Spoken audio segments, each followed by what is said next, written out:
You are listening to episode 2 with JC Villafan. Welcome to the Reload podcast, where you can watch, perform, and develop in the music industry. We interview people working in every aspect of the industry, giving you insight into their careers, how they got to where they are, and getting advice that can help you in your own journey.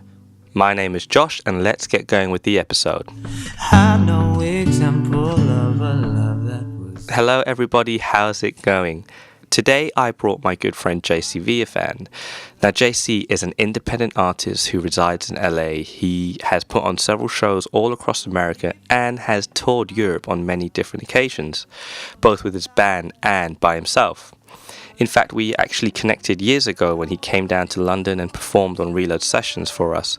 We kept in touch and remained good friends since then. It was great to have him on the podcast, and he gave some great insight into putting on a tour. He talked about when touring you should be making sure you take care of yourself. He said that you should be focused on the 3 things: your meals, your travel, and your accommodation. He also talks about the need to constantly remind yourself and your team why you are doing this, why you are touring, because touring will change you. Later in the interview, JC also gives some great information about how to put on a tour, and he breaks it down into 4 points. And so without further ado, here is the interview with JC Villafan. I would like to be the one. Hello and welcome to the Reload podcast. My name is Josh and I am the host for today. I am interviewing someone from across the pond all the way out in California. Whereabouts in California, actually? I always get this wrong. Whereabouts? I live in Long Beach. In Long California. Beach. So that's kind of like, it's technically Los Angeles. Oh, okay. But it's what we call more of like the South Bay of Los Angeles. I mean, Long Beach is kind of its own thing. If we're getting too technical, but basically it's like south of LA, by the beach cities. Brilliant. Okay, so you've heard his voice.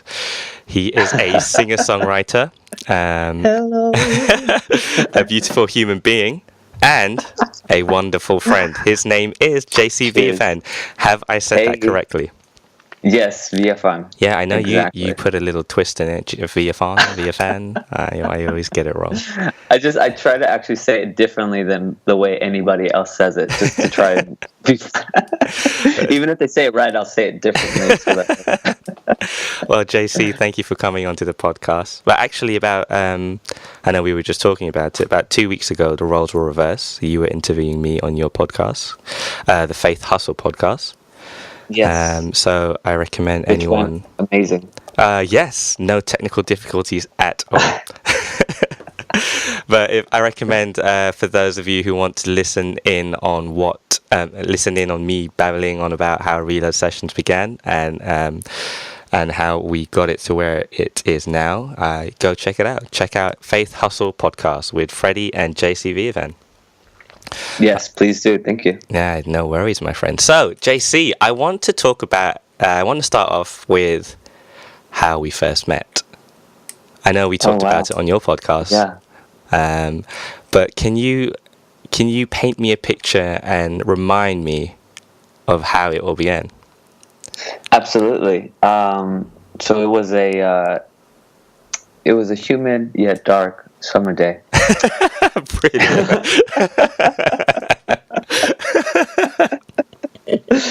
And I remember carrying my luggage in one hand and guitar case in the other, walking down Piccadilly Circus. Hey. And as the light from the neon LED screens, that's going to be removed, by the way. Is it really? Yeah, I think they're removing it. I think either they're removing it to be just one entire screen, or they're removing it completely. I remember reading somewhere something was going to change. Oh. Yeah. Yeah. Okay, that's different. That's cool though. I'm glad that I got to live that experience. Yeah, exactly. So, no, everything I just said was made up. I don't know if that's what really happened. But basically, we had. I was on tour. And my publicist at the time, Charlotte, our goal was to try and reach out to as many these takeaway shows or online performance videos as possible. So we reached out to Reload Sessions, and you guys accepted our request to come on and do a video. So what we did is we actually planned to meet at Red Bull Studios, and I feel like this was like a Tuesday or something like that in the afternoon. Amazing memory, if that's correct. Yeah, I'm pretty sure it was. And basically we showed up, and it happened to be the case where somebody had taken up unfortunately they had double booked or something like this. So obviously it was out of everyone's control. Yeah. And it was totally fine. So we kind of just met briefly. And we had to turn you away that day. I remember that was it was a case that we were the little fish, and it was a bigger artist that booked in, and then we were just pushed to the side. I keep wanting to say it was Travis Barker, but I don't think it was Travis Barker. I don't know now. I can't remember. It was someone that kind of had, like, that was kind of a big deal. They were basically like, yeah, we're taking over Red Bull London right now. And so they did, and we didn't have a space, and we just, you guys were very gutted, which is understandably so, and I was like, no problem. So we rescheduled. We were trying to find a location. So then we rescheduled I was staying at a flat somewhere in like Hammersmith, I think. And you guys came over, brought all your equipment, and you just set up in this apartment room that I was staying in, and shot the video. Hey, and that was the beginning to a beautiful friendship. It was, and like I said, when I introduced you, a wonderful friend. We became great friends after it, and I'm so happy to have met you and worked with you and still know you. Yeah, likewise. You guys have been a blessing unto my life, just as friends. Aside from what you guys do, I think what Reload Session does is more than just provide a service. And I've been fortunate enough to experience that more than just a service. You guys provide a genuine care for artists, and I'm really happy to have been able to experience more than just a video shoot with you guys. I don't know if if we should, how much of our friendship we should disclose to all of your audience. But basically, I'm just really glad to have been able to have many opportunities to hang out with you guys, whether in London or here in Los Angeles. So always blessed, always a good time. And I was looking at the video we shot, which was about 3 years ago, and I noticed that I didn't even realize this. It's actually like on over 125,000 views, which is amazing. And that's just brilliant. So congrats to you. Thank you, man. Thank you. So thanks to you guys for helping me put together a video. I mean, I think that was a song that not many people did a cover of because of the difficulty of the rhythm within the song. It was a very tricky song to do, and I literally put that song together a few hours before you guys got there. I remember. Yeah, you remember that, right? So I was so nervous, but I wanted to challenge myself to do something different, and I guess challenging yourself sometimes pays off. So this was good, and I'm glad that people were able to hear something that was relatively unique to the YouTube acoustic market, because again, not too many people were covering that song at the time, and it was top 40 for a while. Then it kind of made its way down. I kind of decided to cover it at sort of the bookend of its life, and it worked out well. Hey, congrats. I actually remember when you reached out to us, and I remember you showed us a video of you singing in your room, singing Sweet Time. Never leave my heart again. And I remember Pepe and we were like, whoa, this guy is good. Why is he calling us? Oh, my lordy. And I remember just thinking... Sorry, you were saying? No, I was going to say it's just because I didn't realize how good I was. That's why. I'm just kidding. No, that sounded like such a that probably shouldn't have been something I said. That's like more of a joke that I would make to you guys. I shouldn't have said that on your podcast. Anyway, whatever, it doesn't matter. So I want to talk about yourself as an artist, and I know that you've done quite a few tours inside the US and also outside the US. So you've been touring. You've also toured around the world. And I wanted to get a few stories and get a few experience. Experience. I wanted to get a few stories, and I wanted you to share some of your experience and give some advice on touring. So you are based in the US. I am. Yeah, I grew up in Los Angeles, born and raised here. Am I correct in saying I read somewhere an article that your parents jumped over the fences from Mexico? Something like that. That's correct. My mother actually was deported when she was living here for a little while, for a couple years. Wow. And actually about a year and a half or so, and then she got deported, and then my dad went back to go get her, and she was pregnant at the time. Wow. Which is why my dad went back to go get her, of course, and basically they tried coming here they tried crossing once with like a false document or a faux document, if you will, and then basically she got they sniffed her out, sent her back. So then my dad said, okay, we need to get back, because at the time my older sister was already born and was with my grandparents here in Los Angeles. So they knew they needed to get back. And basically they hired a coyote, and they had to face a 15-foot wall, and they went ahead and scaled that. And while she was pregnant with you. Yeah, to try and reach their freedom. So it was, or I shouldn't say freedom per se, but just to try and reach a land of opportunity, more opportunity. Because at the time, Mexico was and more or less still is poverty-stricken. So there wasn't much work. So you find that in Mexico, a lot of people are impoverished because there's just no opportunities for work there. A lot of it due to crime, a lot of it due to drug export, and then a lot of it just due to the lack of work, just from declining economy. So basically, Mexico is doing a lot better, tremendously better at this point in time. However, at that time, that wasn't the case. So they came to the United States to seek opportunity, and they ran away from Border Patrol. There was people on horses, is what they tell me, and they never skip a beat. They always, it's like they script this story, because I've actually asked them separately for rooms to see if this was true when I was writing the story of this album.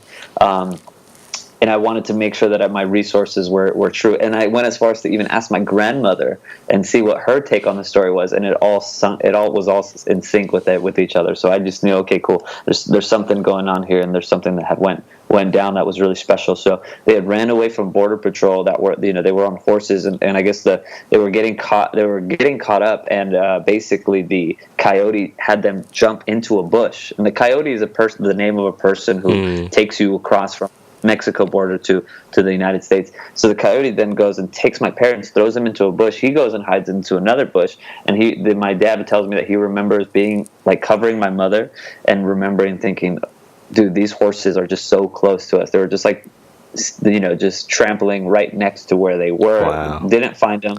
Stayed for hours there. Finally, about 4 a.m. or so, they ended up clearing out the space. The people weren't there anymore, and they were in the desert, right? So they just ended up walking their way as far as they could to somewhere near San Diego. Basically, there's another checkpoint getting to passing San Diego. It's another Border Patrol checkpoint that after my grandparents drove down and picked them up, they were in my grandpa's truck in the back with a blanket covered over them, and they stopped at another checkpoint, a Border Patrol checkpoint before you get into Los Angeles. And they got pulled over, and the Border Patrol came over and inspected the truck, and for some reason didn't notice my parents. Wow. And that's an amazing story. Yeah, so weird. This whole time I'm there with them.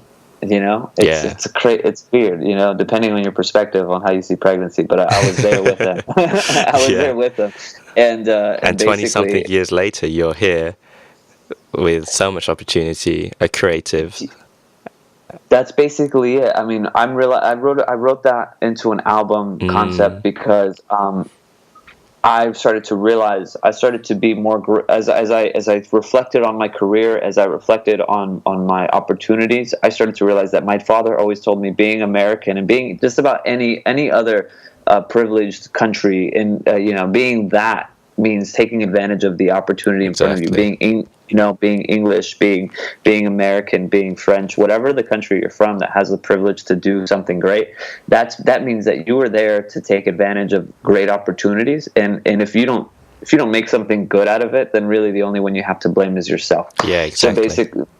So basically that was kind of my understanding of that whole scenario, that my parents risked their life. They even put my life on the line to try and give me an opportunity. And that's how sometimes that's how passionate, or that's how much risk we should be willing to take sometimes to pursue a dream. For them, it was literally risking their life. Yeah.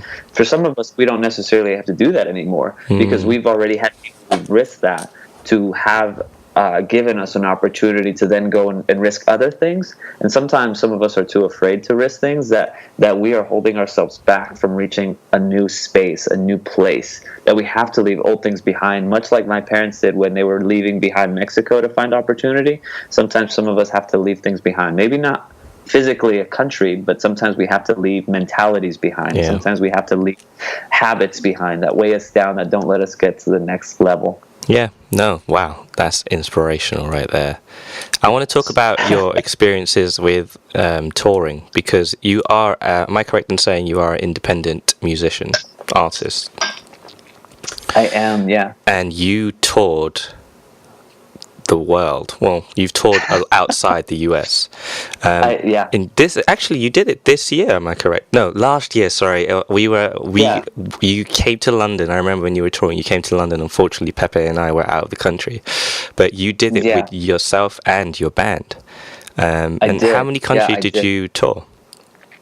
I did that time. I think I did 5 countries or something like that. Five countries. 4 countries. That was France, England. Yeah, was it 4? France, England, Belgium, Germany.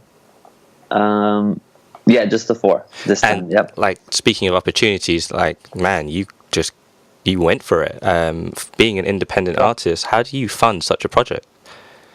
So basically, it all kind of starts. So like, if you're asking me how do you fund like a tour in general, like if someone asked me.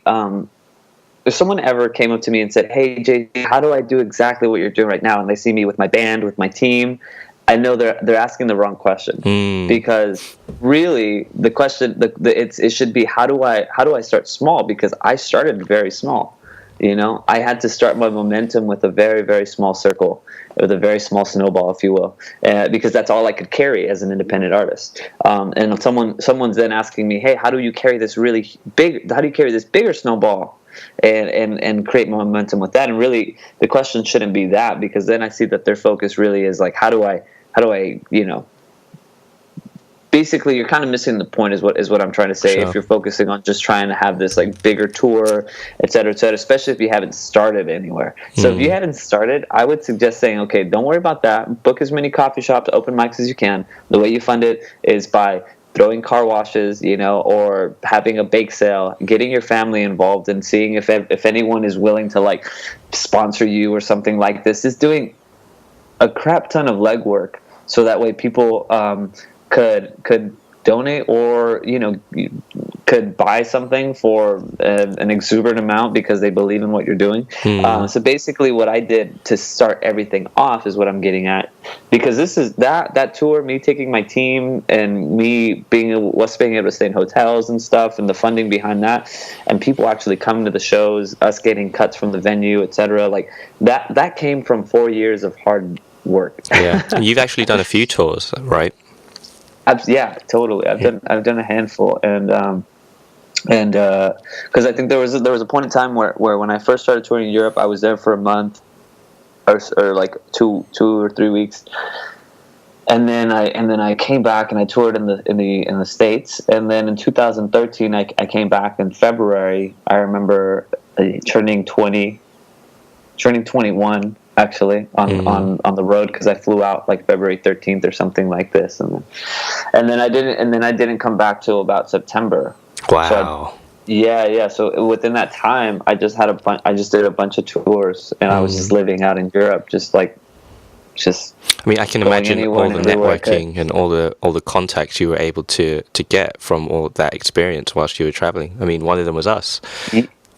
Yeah, absolutely. And I think that that's really the value in touring is that, and I think another thing too is as an artist, if you're an artist and you're listening to this, don't look at like the opportunity to network with people as commoditizing people, because then what you're doing is you're devaluing their humanity. Exactly. And I think that that's key, because people can, especially people here in LA, they can sniff that out, because we and I'm pretty sure people in London too, you can just tell when someone's there just to try and they're just there so that way they can take something from you. Yeah. Because you have the ability, like for example, like if you guys were throwing on shows, I remember you booked me for a Proud Camden show. Yes. And you remember that? Yeah. And if I was just there and said, oh, I'm going to become friends with Josh and Pep so I can play this show because I need to play this bigger show and I need to play at Proud Camden, and that would make me such a shallow person, and that would make me someone that's genuine and kind of distrustful, because in turn that then says, well, all I really want is to say, hey, let's become somewhat friends so you can trust me enough to book me, but then once I get that out of you, I'm leaving. Yeah. Sort of like being like a whoremonger or something like Yeah. that. Nobody really likes that. So basically what I'm getting at is touring is great, and especially if you're starting off for the first time, I would say the first thing you should do is figure out ways to raise money on your own. And what that means is doing a lot of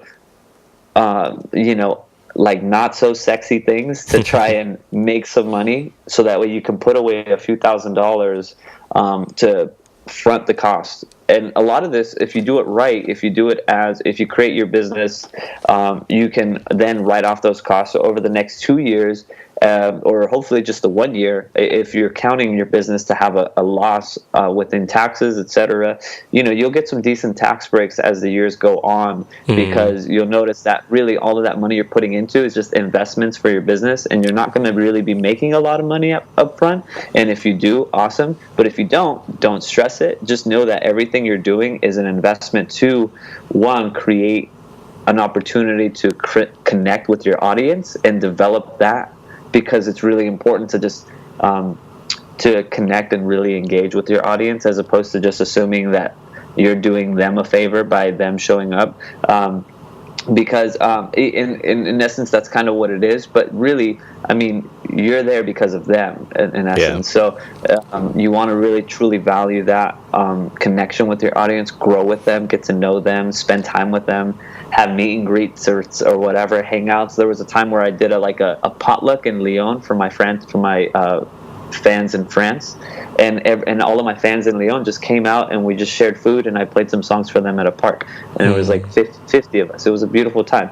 And so these sort of things help grow and connect the strength of the relationship you have with a true human connection, which I think is hard to be severed when done right. And the same thing with your network. So as you're touring, don't just look at it as an opportunity to just take people's business cards.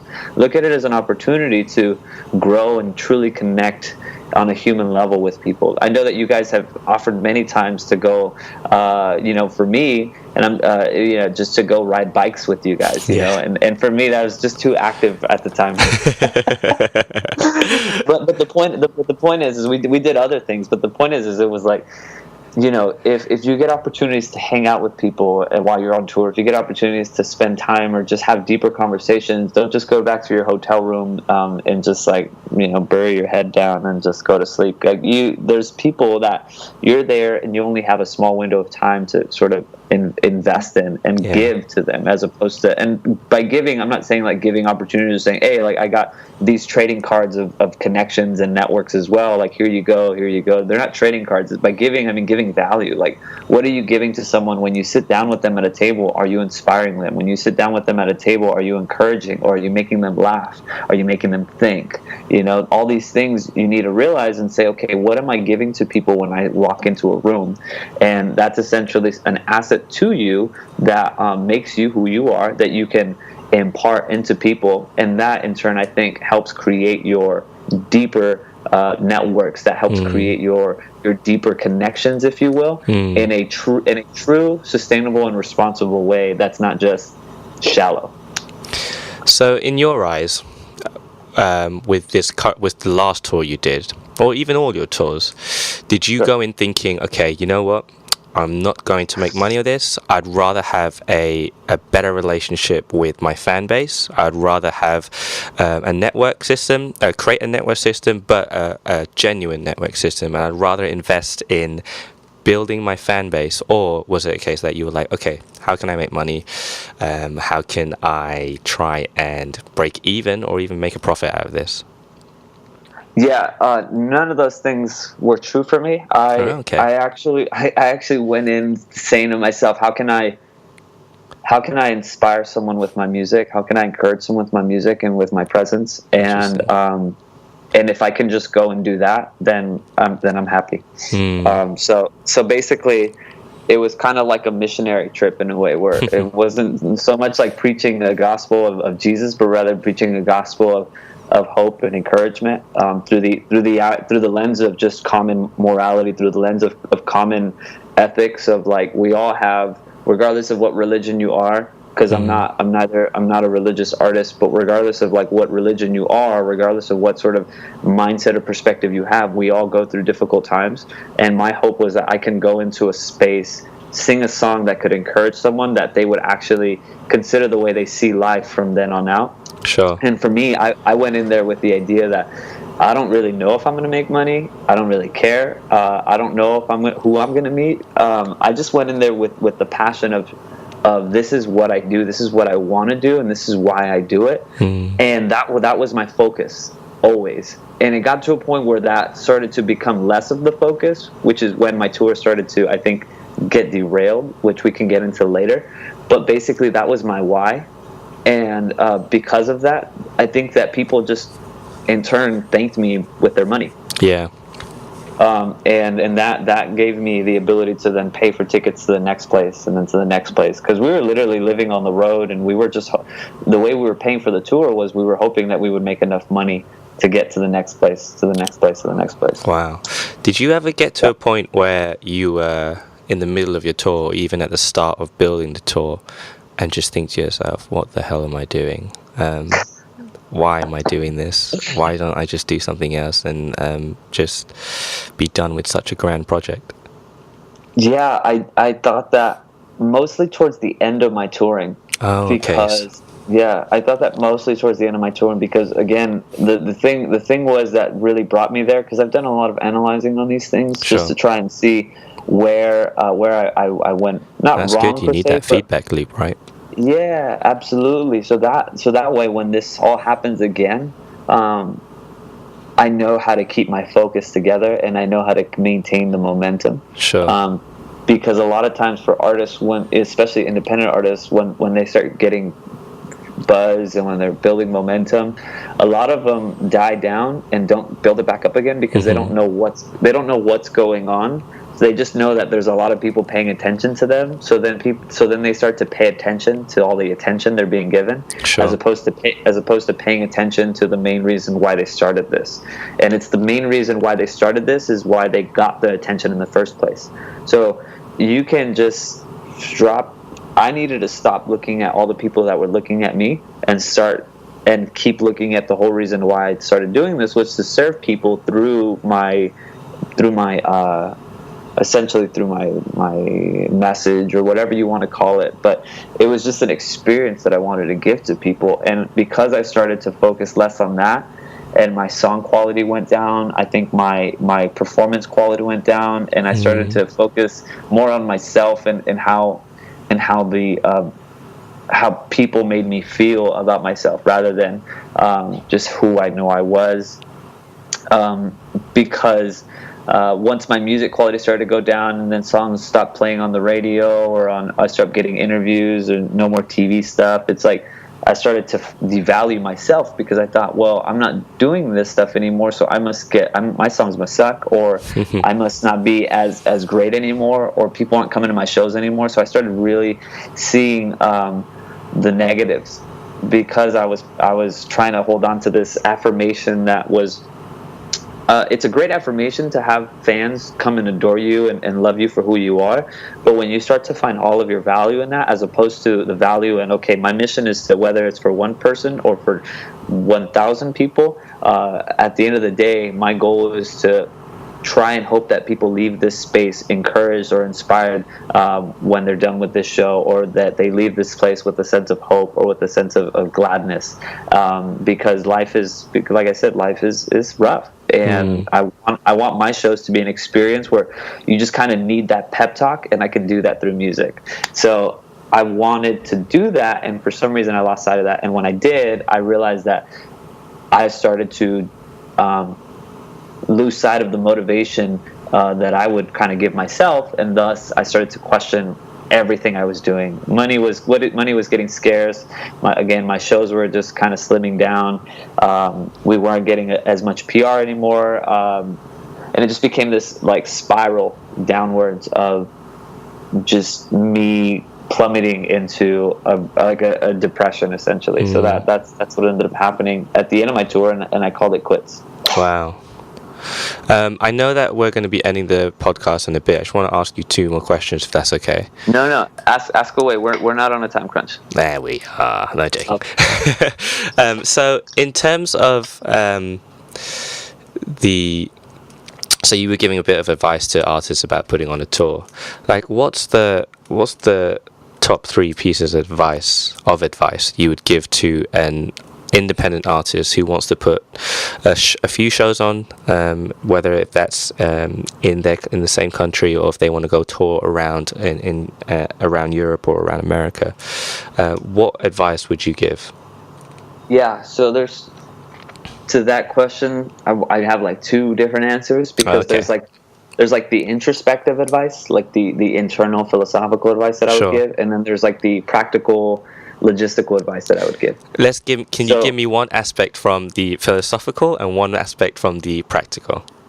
Got it. So philosophical would be, understand why you're doing this, and remind yourself, write that crap down on a piece of paper, and remind yourself every single morning when you wake up, before you get to the show, read it out loud, read it to your team, and say, guys, this is why we do this. Even when you read it and you don't believe it, finish it, read it out loud, and believe it. Hold on to that, because at some point when you started this tour, touring changes you. Going out of the country, having to deal with the stress in a different place that you've never been before, where you can't reach out to people and help you, it's like, it just changes you. So always have that understanding of, this is why I started this, and this will be my motivation throughout. So I would say that would be my advice to an artist philosophically. For an artist practically, I would say understand that a tour is made up of 3 things: your meals per day, your travel, and your accommodation. Take care of yourself, because when you're on tour, I remember becoming malnourished and losing 20 pounds on the road. Wow. And if you look at my photos, you can totally see like my mouth is like sunk in, and I was a skinny dude because I wasn't eating. I was stressed out because we sometimes didn't have accommodations planned out, and sometimes we didn't know. Sometimes we miss our travel, etc. So those things seem to be so auxiliary, but they're not. So I would say, truly, if you want to have a great tour and just have a good time, remember those things. That travel, accommodation, and your daily meals are more important than anything. Because if you're not well rested, if you're not well fed, and if you're not at peace from your travels, etc., then the shows that you put on are going to suffer. And really, you're there to perform. So do everything you can to make sure that you give a great performance, because that's what's going to make people want to come back. I know that you highlighted some of the lows of those tours, and that you got depressed, you got super skinny, which some people actually want to be, but you can't deny that it was a great experience nonetheless. And you also, although you had lows, you had some amazing highs, and you met some amazing people. Oh yeah, absolutely. I only harp on the lows because I want to give the audience an opportunity to see some of the realities of what could potentially be, and so trying to get you to work around those realities and hopefully bypass them in all. But some of the highs truly was the time that I spent with the people, because I'm of the belief that it's not about where you are but who you're with. Of course. So there was times where I was in the forest, literally with some of the best people in the world. There was times where I was on trains with angels. There was times where I was in places where I just didn't want to be, and it just turns out that the person sleeping next to me in the hostel is like this other like engineer in England. So then we're gonna end up, and we just have this crazy discussion and talk, and it just works out where when you're willing to like just keep your head up and try and find the positives, you realize that you're not just trying to look for the accolades or the things. You're looking for the people that are going to help you through it all. Yeah. And granted, like I could sit here and talk like and say things about like, there was times where I was walking through Manchester and someone was like, "Hey, are you a JC Villafan?" Or I became like a regular at a coffee shop in Liverpool. So every time I'd come back, like every other month, they'd be like, "Yo, JC," and I don't remember who these people's names were, but they knew I had that I had a regular drink at a freaking coffee shop in Liverpool. Like, how does this happen? Point is like getting songs on the radio, getting on TV, like all this stuff was awesome, but truly. Those things were just opportunities, ways to. That wasn't the end goal. The end goal for me was using that to then be able to connect with the people for the sake of a long-term and inspiring relationship. Because that's what I think life is about. You said it yourself one time to me. I think on our podcast is. You don't necessarily enjoy the music aspect as much as you enjoyed the connection aspect of working on your YouTube channel. And I think that we get to a certain point in our life when we realize that it's not about the what we're doing, but who we're doing the things with. Yeah. And because the what we do changes all the time. It's like it becomes a different expression, but the people we do it with are the people that inspire us to continue to do the what. And so I think that's more valuable for me. I think this tour truly brought so many different connections, so many different friendships that, I mean, I'm honestly, it's sometimes it baffles me to think that, man, I can't believe that person's my friend, or I can't believe I know this person, and and it's just, and to genuinely know them. I think that should be. Hopefully that would be your goal. If you're just like really timid and don't like to make friends, then that's cool too. But me being me, I love people, and I love to sit down with people and talk about life. And obviously, I'm talking so much right now. No, I love it. This is what I'm exactly the same as you. I love great conversations, and I like to get past all the surface level stuff and then just get to know the person genuinely. Yeah, but basically, what I'll leave with your audience as well is just a couple things. If you're an artist and you really want like some more strategic, like other than the philosophical, introspective stuff, and you really want the logistical or like practical ideas of how to actually drum up your tour in any other country or whatever, or in your own country, whatever it is, I'll give you 4 points, okay. And these all work. These all work in synergy. So basically, you start off with your content. Then that's the first point. Your next point is attracting the audience that likes what you do already, because you wouldn't open up like a hamburger store in a vegan vegan neighborhood. You know what I'm saying? Like, people would just not enjoy that. So you want to go to a place where people are going to love what you do. Yeah. So sometimes for me, that was kind of, I saw that people were enjoying what I do in a different country, so I went there. You know what I'm saying? So, and then also next is going to be engage. So engaging the audience that you have, essentially starting a dialogue, being human with them, and enjoying who they are as people, getting them to know who you are as a person as well. And then lastly is converting. I think it's something that as newer or independent artists, we don't do very well. We tend to want to shy away from making the sale. And sometimes you got to remember that some of your audience, they want to thank you with money. So just exchange something, because you've connected with them. You've brought them an experience, not just a commodity of music, but you brought them an experience of, man, I enjoyed my night. This whole experience tonight was just really great, and I want to support this person by purchasing something. And in essence, giving them an opportunity to hold on to something physical and tangible that they can remember that night with. So you're doing them something great already. So don't be afraid to convert. So again, those 4 points are going to be content, attracting, engaging, and converting. And if you can do this repetitively over and over and over again, you'll see that it becomes a momentum. It becomes a circle. And if you could just keep doing it over and over and over again, and even when it seems like it isn't working, just continue to do it, because that shows the test of time. Are you willing to grind it out even when you're not getting the results that you think you need? But just like working out, sometimes you don't see the results immediately, but if you keep it up over months, then you get to see the results. It's that compound effect, right? Little by little, then in the end. That's exactly what it is. So put in those 10,000 hours. If you're not willing to put in the 10,000 hours, then you're better off getting a job at Costa Coffee or something, because this is what it takes. It takes you dedicating time to your craft. And another thing too that I want to tell artists is, don't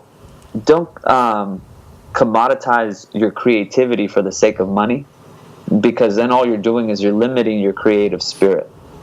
So I will say, when you get a chance as an artist to create, realize that you have an opportunity, a privilege, and an honor to create something beautiful and put it out into the world.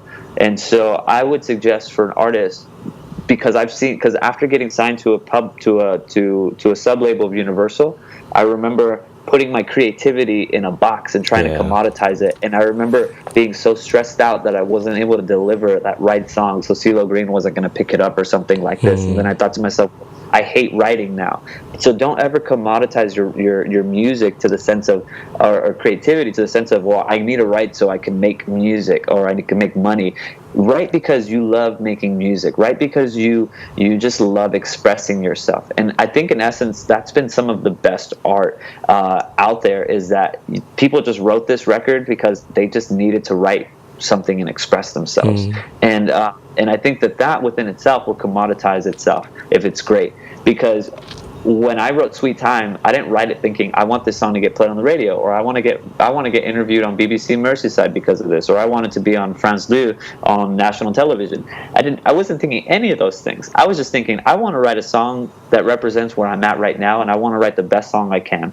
And that's what I did, and it ended up taking me around the world and back. Man, that's amazing. That kind of ties into your philosophical points, in a sense, would you say? Absolutely. I mean, I would love to talk to you more about your philosophical points, because I'm really intrigued to listen to your beautiful mind. No, because you right there, you just gave me 4 points of just golden nuggets of information, and that was just the practical side.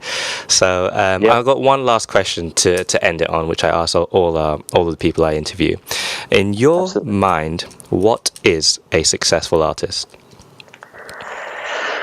In my mind, a successful artist is an artist that's able to take joy in inspiring or uplifting or move the heart of at least just one person. And so it's not just the result of moving or inspiring or moving the heart of one person. It's that an artist that can take joy in that they could feel satisfied in knowing that, man, I did that for just one person. My job here is done. Because truly, art should be appreciated, but when an artist begins to focus on the fame, when an artist begins to focus on how many albums I could sell, then really I think you stop paying attention to your why, and you start to pay attention to the attention, which is a dangerous thing. Yeah.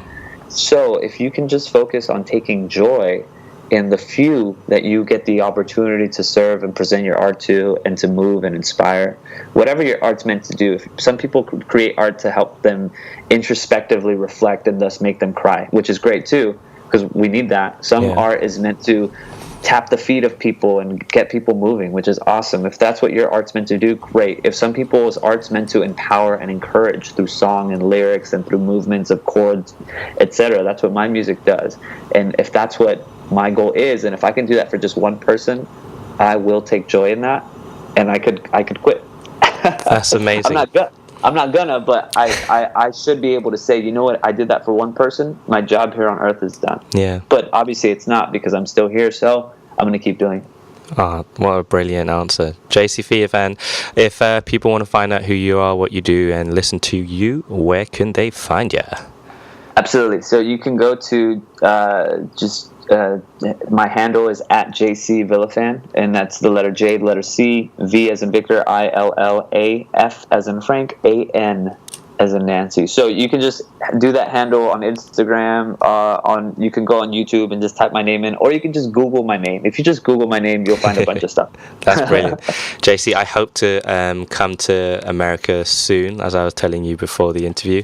Yes. But when I do, I definitely want to go and see you and the family. So absolutely, we'll take you out to dinner. We live in downtown Long Beach, so literally right across the street are like all the cool hip bars and restaurants, so we can definitely take you out there. Brilliant. Well, this time I'll be treating you, because I remember you treated us to that Mexican burrito. Oh, that's right. That's right. So dinner is on me.